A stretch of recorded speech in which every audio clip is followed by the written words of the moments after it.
Just 1 month prior, the grizzled old detective celebrated his 30th year on the force. In the 3 decades he had been working homicide, the veteran lawman investigated cases and arrested people for crimes that he never even fathomed possible. At least, not until he had to write and deliver a 15-page report encasing the horrendous details of gruesome murders to his boss's desk. It was the kind of job where every morning as he headed out the house, a cup of coffee in his hand and a folded-up newspaper under his arm, he prayed that work would be as dull and mundane as possible.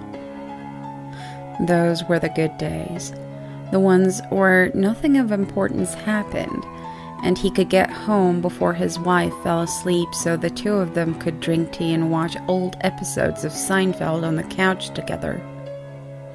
This would not be one of those days.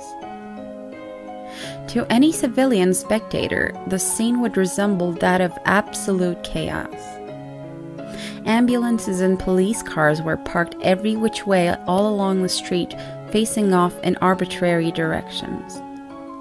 A small army of officers formed a human wall around the area, doing their best to hold back and mitigate the ever-growing crowd.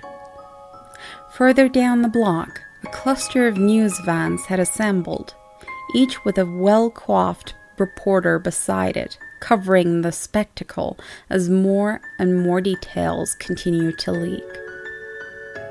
The detective ducked under a ribbon of police tape and made his way towards the group of EMTs attending a man lying on the stretcher. He flashed a badge to the paramedics and they stepped aside, giving him a clear path to their patient. Mr. Charles Hoppel. The man had been casually chatting with the female paramedic holding a pack of ice to the side of his head. He turned an inquisitive eye towards the detective. Yes, that's me. Mr. Hoppel, I'm with the police department. Would you care to explain what happened here tonight? Oh, why, certainly, officer. My wife, Marcy, and I had just sat down to dinner and... The detective raised an eyebrow. Dinner? Yes, we were having dinner, Charles repeated with a hint of agitation in his eye, seemingly annoyed over having just been interrupted. A delicious meal, too, I might add. We weren't more than a couple of bites in when he crashed through our front door like a madman. When who crashed through the door, Mr. Hoppel? The lunatic, the screwball, the psychopath. Who do you think I'm talking about? Now, if you could please stop butting in, officer, I'd like to continue. This whole incident has been very traumatic for me. Please, just let me finish. The detective turned his gaze from the man and looked up into the night sky. Though the constellations were slightly dimmed by the city's lights, he was still able to make a few of them out. The stars had always been a source of comfort for him.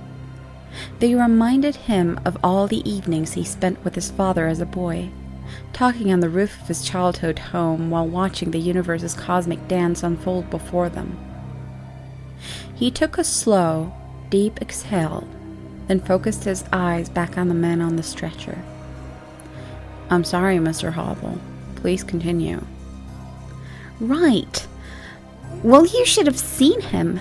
His eyes were crazed, like he just escaped from the loony bin. The nutjob screamed at the top of his lungs and rushed right for us while we were still sitting at our dinner table.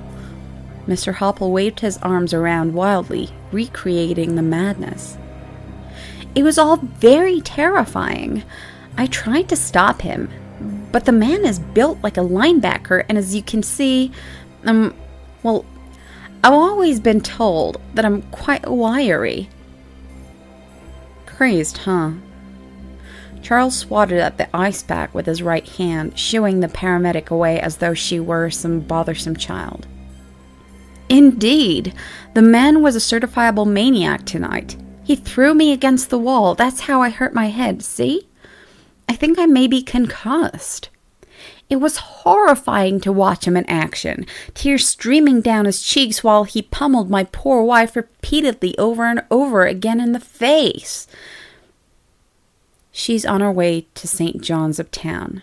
The EMTs I talked to said she probably won't need a reconstructive surgery. Oh, thank heaven! You have no idea how relieved I am to hear that. For once, Detective, I'm actually glad you cut me off. Now, where was I? All right. Once he finished with her, he turned to me. He pinned me on the ground and snatched the carving knife off the dinner table. Hoppel lifted his arm overhead like a wide-eyed Hitchcockian villain about to dispatch a throwaway character. My goodness, he was strong. He held me by the throat, screaming on the top of his lungs, droning on and on about how he was going to make my wife and I suffer. And that's when the police arrived. Just in time, I might add. It took a couple of your boys in blue to subdue him, but they brought him down. Score one for the good guys, eh? Hoppel nudged the detective with his elbow and gave him a playful wink. Honestly, though, I have no idea what would drive a man to act so insane. No idea, huh? The detective reached up to remove the weathered hat sitting up top, gray thinning hair, which he then ran his fingers through, stopping only at the back of his neck to massage away the tension. 30 years. For 30 years, he had been working homicide in the city.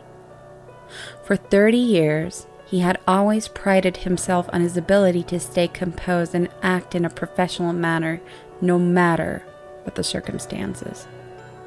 For 30 years, the old man headed up cases that ran the gauntlet from strange and unorthodox to downright sick and depraved. In all that time, no matter how appalling, how offensive he found a particular crime to be, he always remained cool, calm, and collected. The detective felt his heart pounding emphatically inside his chest. His mouth had gone dry. He tried frantically to rein in his breathing, but couldn't prevent his lungs from drawing in and expelling air at a frenzied pace. 30 years. For 30 years, he had been able to keep his emotions at bay while doing his job. But everyone has a breaking point. You really have no idea? He grabbed onto the side of the man's stretcher and flipped it over, sending him tumbling down on the ground. Charles let out a whelp and cradled his hands over his head in a feeble attempt to protect himself.